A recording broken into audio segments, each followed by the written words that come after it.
하나님 말씀 창세기 24장입니다. 창세기 24장 1절에서 9절까지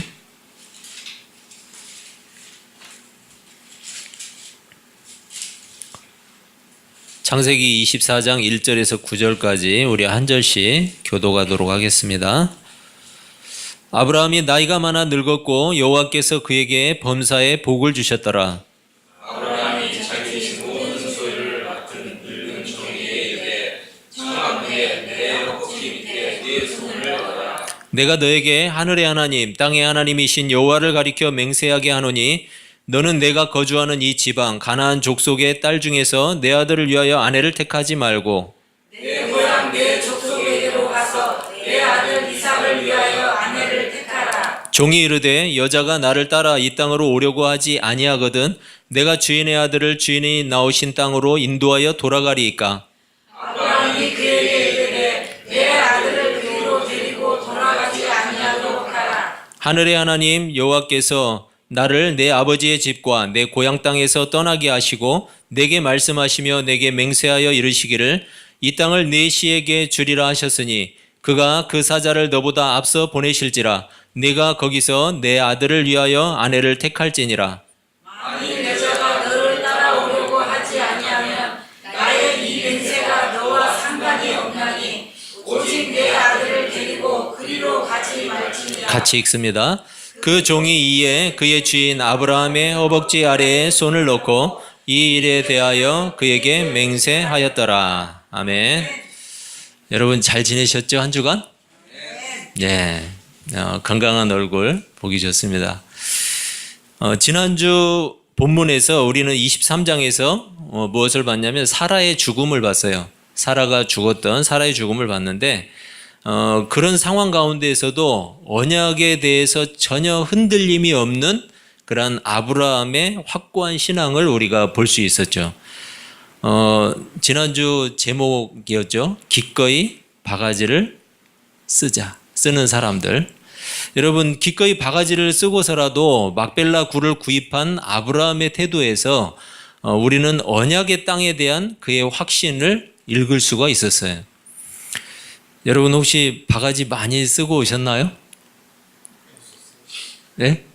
못 썼어요? 네.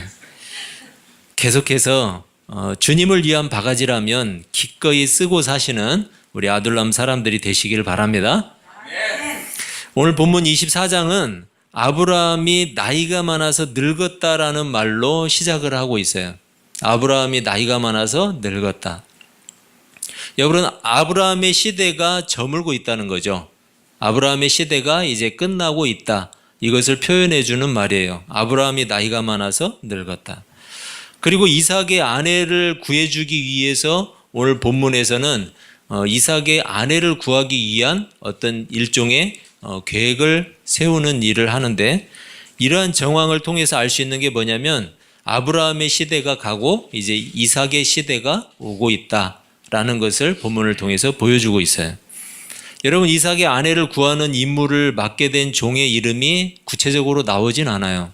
나오진 않지만 우리가 본문 2절을 보면 2절의 표현을 통해서 그 종이 어떤 정도의 가치를 아브라함에게 가지고 있는가를 우리가 살펴볼 수가 있어요. 2절을 제가 한번 읽어볼게요. 아브라함이 자기 집 모든 소유를 맡은 늙은 종에게 이르되 청하건대 내 허벅지 밑에 내 손을 넣으라. 여러분 여기 보면 자기 집 모든 소유를 맡은 종이라는 게 나오죠. 이 말은 뭐냐면 아브라함의 모든 재산을 관리하는 종이었다라는 거예요. 만약에 여러분이 종이 있다면 어떤 종에게 자기 재산을 다 관리를 맡기시겠어요? 이걸 훔쳐가지고 도망갈 만한 소지가 있는 사람한테 맡기겠어요? 그렇지 않죠. 이 종이 얼마나 아브라함으로부터 신뢰를 받고 있고 전폭적인 지지를 받고 있는가를 이 한마디를 통해서 설명해 주고 있는 거죠. 그리고 1절에서 어떤 내용이 나왔냐면 시작이 아브라함이 나이가 많아서 늙었다라고 표현을 했는데 이 2절에서 그것과 수평을 이루는 평행을 이루는 그런 표현이 있는데 그게 뭐냐면 이 종이 늙은 종이라는 거예요. 늙은 종. 여러분, 늙은 종이라는 이 표현을 통해서 아브라함과 함께 얼마나 오랜 시간을 같이 함께 지나왔는가를 설명해 주고 있어요. 그러니까 이 종은 아브라함에게 전폭적인 신뢰와 지지를 받는 사람이었고, 그리고 아브라함과 함께 우여곡절도 다 겪고 산전수전을 다 겪으면서 지나왔던 그런 종이에요. 그게 바로 늙은 종이라고 표현된 그 한마디에서 우리가 알 수가 있는 거죠. 이 종은 아브라함과 함께 하시는 하나님을 옆에서 똑똑히 지켜봤을 거예요. 아브라함과 함께 하시는 하나님이 어떤 분인가. 그리고 함께 할례를 받은 사람이었어요. 왜냐하면 아브라함 집안에 있는 모든 사람이 하나님의 명령에 의해서 할례를 받았어요. 그리고 아브라함의 실수와 실패 가운데에서도 아브라함을 끝까지 지켜주시고 붙들어 주시는 하나님을 함께 경험했던 사람이에요. 그리고 여러분, 그것뿐만이 아니죠. 출산이 불가능한 상황 속에서 이삭을 주신 하나님, 이 하나님을 이 종도 함께 경험했어요. 신실하게 언약을 이루시는 하나님을 아브라함과 함께 체험했던 사람이라는 거죠. 한마디로 이야기하면 아브라함의 하나님을 자신의 하나님으로 믿게 된, 그리고 섬기게 된 그런 사람이었어요. 비록 이름이 언급되고 있지는 않지만 아브라함의 인생과 신앙을 충분히 알고 있었어요. 아브라함이 어떤 삶을 살아왔는지, 그리고 아브라함이 어떤 삶과 태도와 신앙을 가지고 있는지, 그리고 그 하나님이 어떤 분인지 이것을 충분히 알고 있던 그런 종이었어요. 그런 종에게 아브라함이 지금 무엇을 맡기냐면 아주 중요한 임무인데, 언약의 아들인 이삭을 위해서 아내를 택하는 일, 이 일을 지금 이 종에게 맡기고 있어요. 여러분, 이 일이 왜 아브라함에게 중요한 일일까요? 이삭의 아내를 택하는 일. 왜냐하면 하나님께서 약속하신 그 언약의 씨, 언약의 자손을 계속해서 이어가는 일이기 때문에 그래요. 지금 아브라함의 머릿속에 뭐가 있어요? 언약의 씨, 언약의 후손. 이게 지금 머릿속에 들어가 있어요. 그리고 언약의 땅. 이게 머릿속에 들어가 있고 확고한 신앙으로 자리 잡고 있는 거예요. 따라서 이삭의 아내를 택하는 일을 통해서도 우리는 아브라함의 신앙이 어떠했는지를 짐작해 볼 수가 있어요. 우리는 하나님께서 아브라함에게 주신 그 언약을 기준으로 해서 아브라함의 신앙을 평가해 볼 수 있다라는 거예요. 하나님께서 아브라함에게 주신 언약은 뭐였죠? 땅과 자손이었어요. 창세기 15장을 보면 하나님이 아브라함을 밖으로 이끌어 가세요. 장막에서 나와서 밖으로 이끌어 가시고 밖에서 뭘 보여주시냐면 하늘에 떠 있는 수많은 별을 보여주세요. 여러분, 깜깜한 밤하늘의 별을 보신 적 있죠? 빛이 없는 곳에서. 여기서는 잘 안 보이는데 저기 무주 같은데 산속 깊이 들어가서 하늘이 넓게 열려 있는 데를 보면 그 깔려 있는 별이 쫙 보이죠. 그 이스라엘을 갔을 때 광야에서 깜깜한 밤에 거기는 아무 불빛도 없어요. 거기에서 밤하늘을 보니까 정말 쏟아질 것 같아요. 그렇게 보이더라고요. 여러분, 얼마나 많은 별이 떠 있어요. 셀 수 없잖아요. 하나님이 뭐라고 말씀하시냐면 네 자손이 이와 같으리라. 아브라함에게 말씀하셨어요. 그리고 가나안 땅을 아브라함에게 주시겠다고 했는데 아브라함이 그 하나님에게 물어봐요. 하나님, 이 땅을 저에게 주시겠다고 했는데 그걸 제가 어떻게 믿을 수 있습니까? 라고 물어보죠. 그러니까 하나님이 어떻게 하세요? 짐승들을 잡아놓고 쪼갠 그 짐승 사이로 하나님이 횃불로 지나가세요. 지나가시면서 언약의 확증을 해 주시죠. 그래서 그 땅을 아브라함에게 주시겠다고 확증해 주셨어요. 그래서 아브라함의 신앙의 진실성을 곧바로 판별할 수 있는 시금석이 있는데 그게 뭐냐면 하나님이 주신 자손과 땅에 대한 언약, 이 자손과 땅에 대한 언약에 대해서 아브라함이 어떻게 반응을 하고 있는가, 그 반응을 보면 아브라함의 신앙이 어떤가를 우리가 분명하게 판별해 볼 수가 있어요. 그래서 언약의 자손인 이삭의 아내를 선택하는 일이 곧 아브라함의 신앙의 바로미터가 될 수 있다라는 거예요. 아브라함이 먼저 이 중대한 임무를 맡길 종에게 뭘 하죠? 간단하게 맹세의 의식을 행해요. 그런데 그게 뭐였냐면 자신의 허벅지 밑에 종의 손을 넣게 하는 일이었어요. 그건 당시에 관습적으로 보면 자신의 허벅지에 손을 넣게 하는 것은 그 사람의 권위와 그 사람의 그 능력에 복종하겠다라는 의미가 있어요. 그리고 여러분 오늘 일을 맡기는 그 일의 특성을 보세요. 지금 무슨 일을 맡기고 있죠? 이삭의 아내를 택하는 일인데 그건 궁극적으로 무슨 일을 하기 위한 거냐면 언약의 씨를 퍼뜨리기 위한, 언약의 씨를 이어가기 위한 지금 행위인 거예요. 그렇죠? 그렇기 때문에 이 허벅지로 표현된 단어는 환도뼈라고 하는 그 단어와 같은 단어예요. 여러분 그 야곱의 환도뼈를 쳐서 야곱이 천사와 씨름을 하다가 이 환도뼈를 쳐서 나중에 다리를 절게 되죠. 허벅지는 환도뼈를 이야기하는 거예요. 이 위치 자체가 남성의 생식기가 맞닿는 곳이에요. 그렇기 때문에 이 허벅지 아래에 손을 넣는다는 것은 바로 이 자손과 관련된 일, 씨와 관련된 일이라는 것을 상징적으로 나타내주고 있는 거예요. 그러니까 이 지금 종이 맡게 된 일이 뭐예요? 언약의 씨, 언약의 후손을 퍼뜨리기 위한, 이어가기 위한 일을, 중요한 임무를 맡았다라는 것을 이 행위를 통해서 알게 되는 거죠. 그리고 3절에서는 하늘의 하나님, 땅의 하나님이신 여호와라고 이렇게 말하면서 그 하나님 앞에 맹세하게 해요. 이 종을. 여러분 당시 아브라함에게는 도달할 수 없는 곳이 위치가 어디였어요? 하늘이었어요.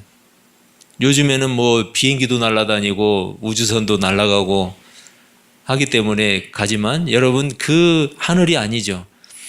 하늘은 초월적인 의미를 가지고 있어요. 아브라함에게는 초월적인 하나님, 그 하나님을 말하는 거고 그리고 창조주이신 하나님, 그 하나님을 표현하는 단어가 바로 하늘의 하나님이에요. 그리고 땅의 하나님은 동시에 뭘 나타내주고 있어요? 자신의 삶을 주관하시고 간섭하시고 도우시고 섭리하시는 그 하나님, 그 하나님을 바로 땅의 하나님이라고 말하고 있어요. 자신의 모든 인생과 온 우주 만물을 주관하시고 섭리하시는 그 하나님 앞에, 창조주이신 하나님 앞에 이 종을 맹세시키고 있어요. 그런데 그 맹세의 내용이 뭐였냐면 아브라함은 지금 우리가 먼저 볼 게 아브라함이 그렇게 사용하는 언어를 한번 보세요. 아브라함이 고백하는 그 언어를 통해서 당시에 하나님을 어떻게 보고 있고 어떻게 신뢰하고 어떻게 믿고 있었는가, 그 아브라함의 태도를 엿볼 수가 있죠. 여러분 우리의 언어 속에는 신앙 고백이 담겨 있어요. 여러분 그래서 말을 조심해야 되죠. 왜냐하면 신자가 사용하는 언어와 그 표현을 통해서도 그 사람의 신앙의 태도를 엿볼 수 있기 때문이에요. 우리만 볼 수 있는 게 아니잖아요. 나와 함께 생활하는 주위 사람들이 그 사람의 신앙의 태도를 언어를 통해서, 그 사람이 사용하는 표현을 통해서 알게 된다라는 거예요. 여러분 말 한마디에도 신앙의 고백이 녹아있기를 바랍니다. 아브라함은 종에게 가나안 족속의 딸 중에서는 이삭을 위한 아내를 택하지 말 것을 당부했어요. 그리고 대신에 아브라함이 떠나온 고향, 즉 메소포타미아로 가서 그곳에서 자신의 족속 중에서 이삭의 아내를 택할 것을 부탁하고 있어요. 여러분 메소포타미아 지도를 한번 띄워주세요. 이 메소포타미아를 보면 유프라테스 강과 티그리스 강이 만나 있는, 두 갈래로 만나 있는 그 지역, 지금 여러분 빨간색 원으로 크게 돼 있는 부분이 있죠. 이 부분이 지금 이라크 지역하고 거의 그 똑같은 지역이에요. 이라크가 있는 지역. 거기가 바로 메소포타미아예요. 그곳에 우르라는 곳에서 아브라함이 처음에 고향을 떠났죠. 우르라는 곳에 머물러 있었는데 거기에서 어디로 갔냐면 하란 땅으로 올라갔어요. 그러니까 메소포타미아 남부에 살다가 북부 쪽으로 올라간 거예요. 강을 따라서. 그래서 하란 지역에 있다가 거기에서 아버지 데라가 죽고 그곳에서 어디로 왔어요? 가나안 땅으로 들어왔죠. 그래서 이 가나안 땅, 이집트와 근접해 있는 이 가나안 땅으로 내려왔는데 하란에서 이 가나안 땅까지, 지금 아브라함이 머물러 있는 헤브론까지는 약 800km 정도 돼요. 그래서 사람이 낙타를 가지고 이 종이 만약에 걸어갔는데 편도로 걸어가는 데만 20일 이상이 걸려요. 거의 25일에서 28일 정도 이렇게 걸려요. 그러니까 여러분 갔다 오면은 2달이 지나는 거예요. 2달이, 2개월이. 이 먼 거리를 가서 그곳에서 이삭의 아내를 데리고 오라는 거예요. 이 일을 종에게 맡기는 거죠. 여러분, 그 아브라함이 말하는 내 고향 내 족속에게로 가라는 그 말, 이 말은 지금 아브라함의 가족들이, 그 족속들이 거하고 있는 하란 땅을 가리키는 거예요. 우르로 가라는 이야기가 아니고. 네, 꺼주세요. 아브라함이 순수 혈통을 고집하는 이유가 있어요. 여러분, 가장 큰 이유가 뭐였을까요? 순수 혈통을 고집하는 이유. 그것은 바로 뭐였냐면 자신의 후손에게 순수한 여호와 신앙을 전수하기 위해서예요. 당시 가나안에는 여러 민족이 섞여서 살고 있었어요. 그리고 종교도 여러 종교가 혼합되어 있는 그런 지역이었어요. 그렇기 때문에 순수 혈통을 통해서 언약의 후손을 이어가기를 원했고, 그리고 신앙의 순수성도 지켜가기를 위해서 신앙의 결단을 내리고 있는 거죠. 그 먼 거리를 가서 자신의 족속으로부터 이삭의 아내를 취하고자 했던 거예요. 여러분, 지금 우리는 많은 청년들이 교회를 떠나고 있는 시대를 살고 있어요. 참 마음이 아픈, 가슴이 아픈 그런 시대인데, 신앙의 순수성은커녕 자신의 신앙마저 유지하지 못하는 그러한 청년들이 너무나 많아요. 그래서 영적 암흑기를 지나고 있는 거예요. 여러분, 청년들은 우리 미래잖아요. 그렇죠? 우리 미래이기 때문에 그래서 중요한 거예요. 청년들이 장성해서 더 성인이 되면 여러분, 그들이 교회를 이끌고 가야 되잖아요. 그들이 신앙의 순수성을, 정통성을 이어가야 되잖아요. 그렇기 때문에 중요한 거예요. 부모는 어떤 신앙의 유산을 물려줄 것인가를 잘 생각하고 결단해야 돼요. 우리 자신이 왜곡되지 않은 바른 신앙으로 살고 있지 않다면 우리 자녀에게 신앙의 순수성을 가르치는 일은 어려울 수밖에 없어요. 자녀들 역시 자신을 세상과 구별시키지 않는다면 신앙의 순수성을 지키는 일은 불가능해요. 여러분, 단지 교회 다니는 사람과 결혼만 하면 되는 것이 아니에요. 만일 상대가 교회를 다닌다고 해서 당연히 신앙의 순수성이 지켜질 것이라고 여긴다거나, 그래도 교회 안 다니는 사람보다는 나을 것이라고 생각한다면 여러분, 자칫하면 큰 오류에 빠질 수 있어요. 중요한 것은 뭐냐면 상대방보다 자기 자신이에요. 나예요, 나. 내가 어떠한가. 자신이 바른 신앙으로 서 있는가.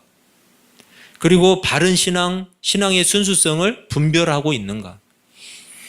그리고 그 신앙의 순수성을 내가 지켜갈 수 있는 신앙인가. 전 인격적인 삶을 들여서 하나님 앞에 순종시키고 있는가. 여러분, 나예요. 내가 문제예요. 내가 그렇게 설 수 있어야 되는 거죠. 신앙의 순수성을 잘 표현해 주는 단어가 뭐냐면 바로 구별이라는 단어예요. 구별.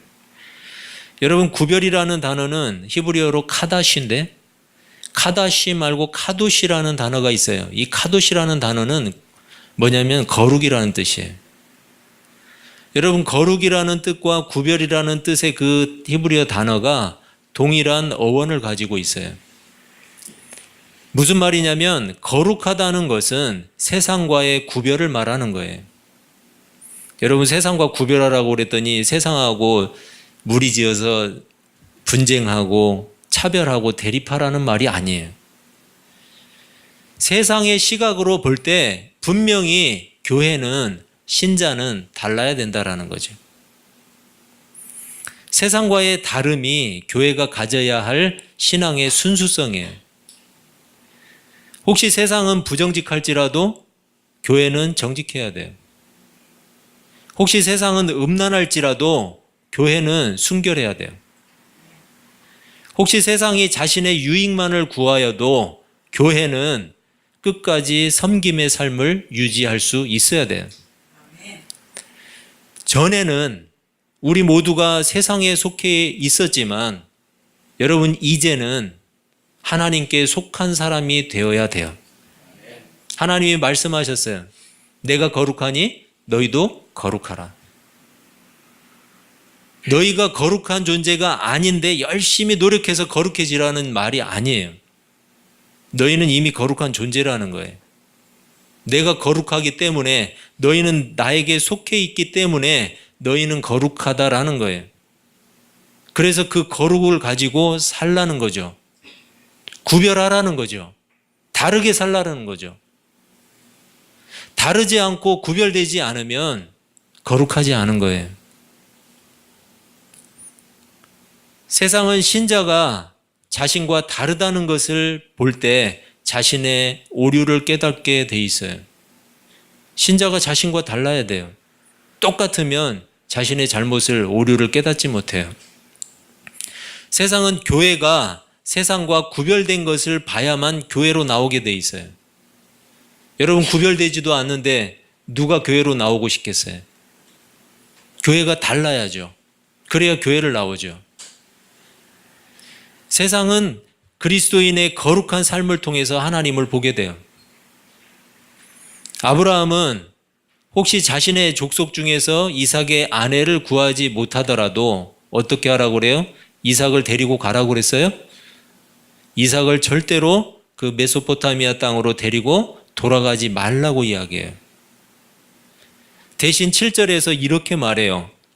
하늘의 하나님 여호와께서 나를 내 아버지의 집과 내 고향 땅에서 떠나게 하시고 내게 말씀하시며 내게 맹세하여 이르시기를 이 땅을 내 씨에게 주리라 하셨으니 그가 그 사자를 너보다 앞서 보내실지라 내가 거기서 내 아들을 위하여 아내를 택할지니라. 아멘. 여러분 아브라함에게 확신이 있지 않아요? 아브라함은 그 땅에서 네가 아내를 데리고 오지 못할지라도 이삭을 데리고 절대로 그곳으로 돌아가지 말라. 하나님이 이 땅을 나에게 주시겠다고 약속하셨다. 그리고 이 땅에서 나의 씨를 통해서 후손을 퍼뜨리겠다고 분명히 약속하셨다. 그렇기 때문에 너보다 앞서 가신 하나님께서 그곳에서 반드시 이삭의 아내를 준비하실 것이다. 여러분 이게 믿음 아니에요?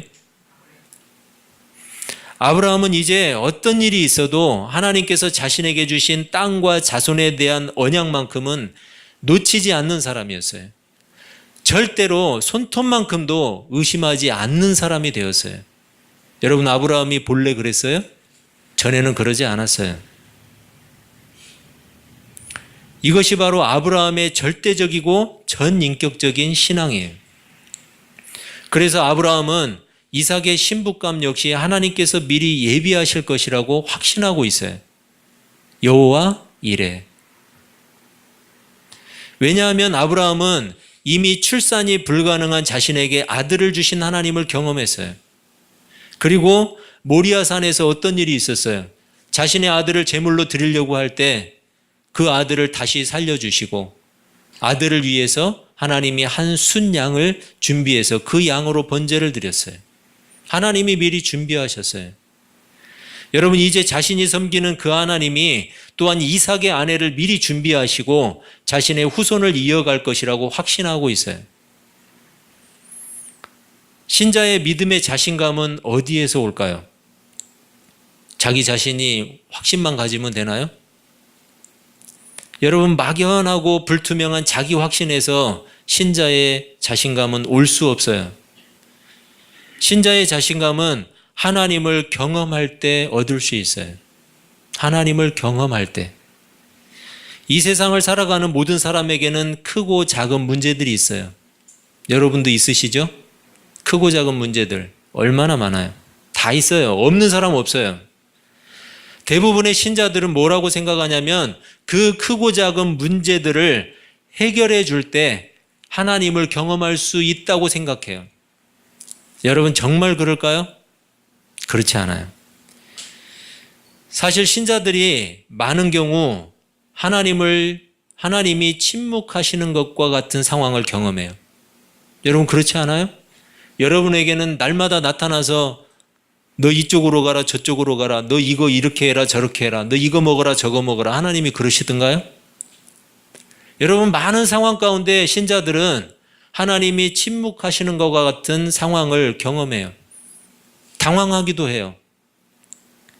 왜 그런 시각을 가질까요? 여러분 아브라함의 삶을 지켜보는 여러분의 관점은 어떠세요? 아브라함을 바라보는 신자의 초점이 아브라함의 개인적인 문제 해결에만 모아져 있다면 여러분 그 시각은 삐뚤어진 거예요. 잘못된 거예요. 아브라함의 개인적인 문제 해결을 위해서 하나님이 역사하셨나요? 아브라함의 신앙의 초점은 불임 가정인 아브라함의 가정에 아이를 준 것에 있지 않아요. 그게 신앙의 초점이 아니에요. 거기에 신앙의 초점을 맞춰놓기 때문에 하나님이 내 모든 문제를 해결해 줘야 된다고 생각해요. 그게 하나님을 믿는 일이라고 생각하고 그것이 하나님을 경험하는 거라고 생각해요. 여러분 그럴 수도 있죠. 그렇지만 그거보다 더 중요한 신앙의 초점이 있어요. 아브라함에게 가진 신앙의 초점은 뭐냐면 바로 하나님의 약속에 있어요. 변함없는 하나님의 약속, 신실하신 하나님의 약속. 인간의 끊임없는 죄악과 실패 가운데에서도 실패하지 않는 하나님의 약속. 그리고 인간의 실수와 변함하는 그러한 삶 속에서도 변함없이 이루어 가신 하나님의 그 약속. 그게 바로 아브라함 신앙의 핵심이에요. 그 하나님의 약속의 결정판이 뭐예요? 바로 예수 그리스도의 십자가에서의 대속이에요. 하나님의 약속의 결정판이에요. 여러분 아브라함을 부르신 것도 아브라함에게 이삭을 주신 것도 모두가 무엇을 위해서예요? 메시아이신 예수 그리스도를 보내주시기로 약속하셨기 때문이에요. 물론 아브라함의 삶을 통해서 우리는 소소한 신앙의 요소들을 배울 수 있어요. 없는 게 아니에요. 그렇지만 그게 핵심이 아니라는 거예요. 우리가 놓치지 말아야 할 중요한 가치는 어디에 있어요? 변함없는 하나님의 약속에 있어요. 그 하나님의 약속을 통해서만 우리는 하나님을 경험할 수 있어요. 여러분은 이미 거부할 수 없는 효과적인 부르심을 통해서 하나님 앞에 나오신 분들이에요. 우리는 이미 믿음으로 살고 있는 하나님을 경험한 사람들이에요. 여러분 믿음으로 살고 계시잖아요. 하나님을 경험하지 않고 어떻게 믿음이 가능해요? 보지 못한 일들을 확신하면서 장차 오실 예수 그리스도를 기다리고 있는 사람들이잖아요. 내 눈에 보이지도 않는데 내가 경험하지도 않았는데 내가 그분을 기다릴 수 있어요? 여러분 우리는 이미 예수 그리스도를 경험한 기적의 사람들이에요. 하나님을 더 경험하기를 원한다면 세상과는 구별된 거룩한 삶을 살아가야 돼요. 세상과 분쟁하고 대립하는 것이 아니라고 했죠. 세상과의 다름이에요. 세상과의 다름. 세상이 살아가는 방식과 다르게 사는 것이에요. 아브라함은 분명 세상과 달랐어요. 왜냐하면 하나님을 경험했기 때문이에요. 전에는 세상과 별반 다를 것 없는 사람이었어요. 아브라함이. 그렇지만 이제는 어떤 세상의 환경 속에서도 자신에게 주신 언약을 절대로 놓지 않는 그런 절대적인 신앙의 사람이 되었어요. 다른 사람이 되었다라는 거예요. 변화가 일어났어요. 거듭났어요. 여러분 이 눈에 아무 증거 아니 배워도 믿음만을 가지고서 늘 걸으며 이 귀에 아무 소리 아니 들려도 하나님의 약속 위에 서리라. 여러분 그게 믿음이에요. 내 눈에 보여야만 믿는 건 믿음이 아니에요. 확인일 뿐이에요. 내 귀에 들려야만 믿는 것은 믿는 게 아니에요. 그건 확인일 뿐이에요. 이 눈에 아무 증거 아니 배워도 믿음만을 가지고서 늘 걸으며 이 귀에 아무 소리 아니 들려도 하나님의 약속 위에 서시는 그러한 세상과는 분명히 다른 믿음의 삶을 사시기를 주님의 이름으로 축원합니다. 기도하겠습니다. 우리 같이 한번 기도하겠습니다.